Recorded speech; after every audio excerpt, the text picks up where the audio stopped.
5 bills sitting in your mailbox right now that you are legally allowed to stop paying, and almost nobody tells you this.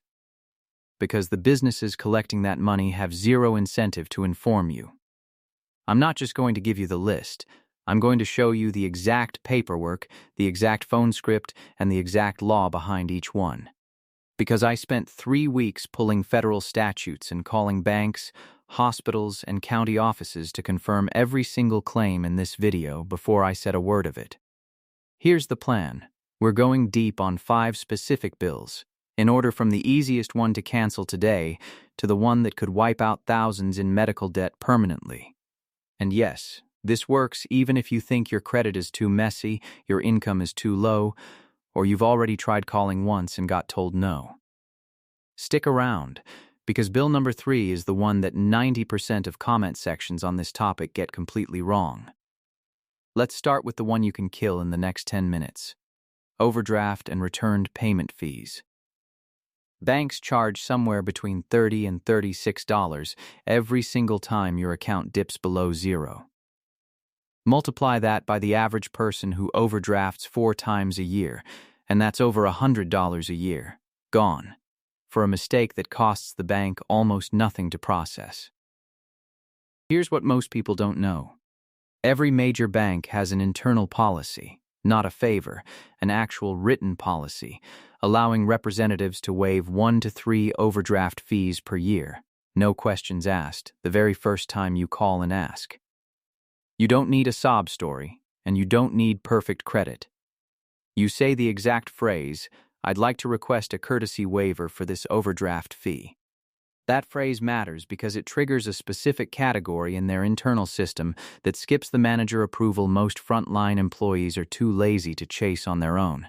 If the first person says no, you politely ask to be transferred to retention or account services, because that department has a higher waiver limit than regular customer support. Do this once a year, every year, and you've permanently reduced how much of your paycheck disappears into fees you never actually agreed to owe. Second, your county property tax bill, if you own a home. Every state has some version of what's called a homestead exemption, and it is criminally underused.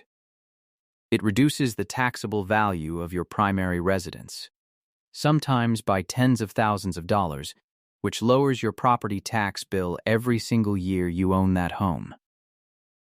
The catch is that in almost every state, this is not automatic. You have to file one form, one time, with your county assessor's office, and in some counties that deadline is earlier in the year than you'd expect. Miss it, and you pay full price for another 12 months. Homeowners who've lived in the same house for a decade are sometimes shocked to learn they were never enrolled because nobody at the closing table mentioned it, and no bank or title company is required to bring it up. This single form can be worth more over 10 years than most people's entire emergency fund, and in some states there are additional exemptions stacked on top for veterans, seniors, or disabled homeowners that almost nobody applies for either. Now here's bill number 3, the one people get wrong constantly: medical debt from a nonprofit hospital. Here's the part almost nobody talks about.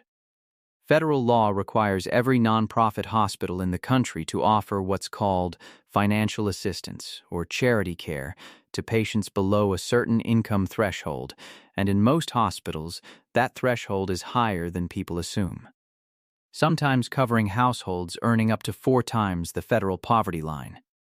This isn't charity in the begging sense. It's a legal requirement tied directly to the hospital's tax-exempt status. If they don't offer it, they lose the tax breaks that let them operate as a nonprofit in the first place. Picture someone who gets an emergency room bill for $8,000, panics, and either ignores it or sets up a payment plan they can barely afford, month after month, for years. That's the version most people live. The version almost nobody lives is calling the hospital's billing office and asking specifically for the financial assistance application, because that form alone can wipe out most or all of that balance if your income qualifies.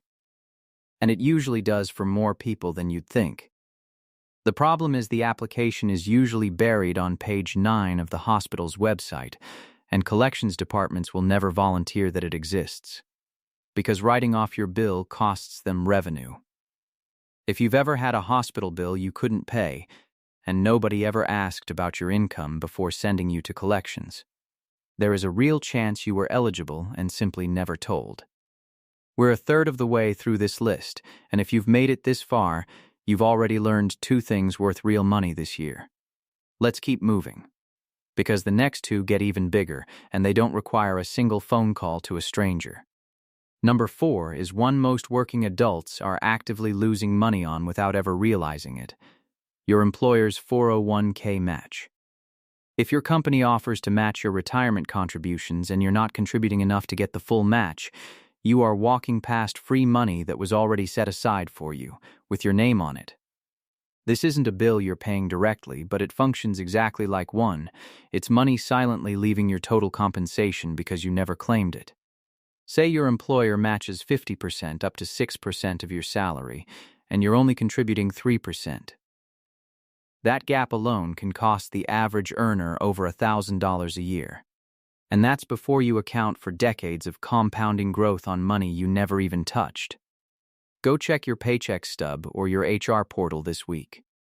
If your match percentage is higher than your contribution percentage, that gap is the exact size of the bill you've been quietly paying without ever writing a check.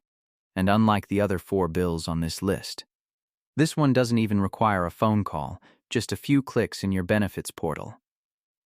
And number 5, the one that surprises people the most: state income tax, if you work remotely or you've relocated in the last few years. If your employer is based in one state but you physically live and work in another, or if you've moved states and never updated your withholding paperwork, you could be having tax withheld for a state you don't even live in anymore. A small number of states have 0 income tax entirely, and if you've moved into one of them without updating your payroll information, you may be handing over money you're not legally required to pay at all.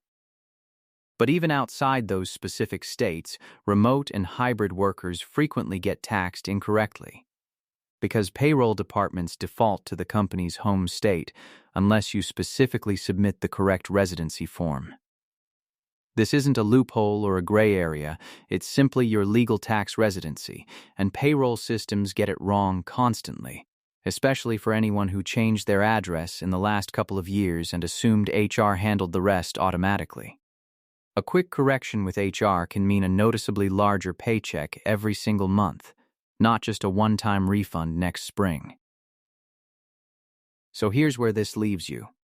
5 specific places money has been leaving your life without your permission, not because you did anything wrong, but because none of these systems are built to tell you when you qualify. Banks profit when you don't ask for the waiver. Counties profit when you don't file the form. Hospitals profit when you don't apply for assistance. Employers count on you not noticing the match gap. And payroll defaults to whatever's easiest for them, not what's correct for you. None of this requires a lawyer, a financial advisor, or hours of paperwork. Every single one of these takes one phone call or one form. Most of them under 15 minutes, and none of them care whether your credit score is perfect or your bank account is empty right now. They only care whether you ask.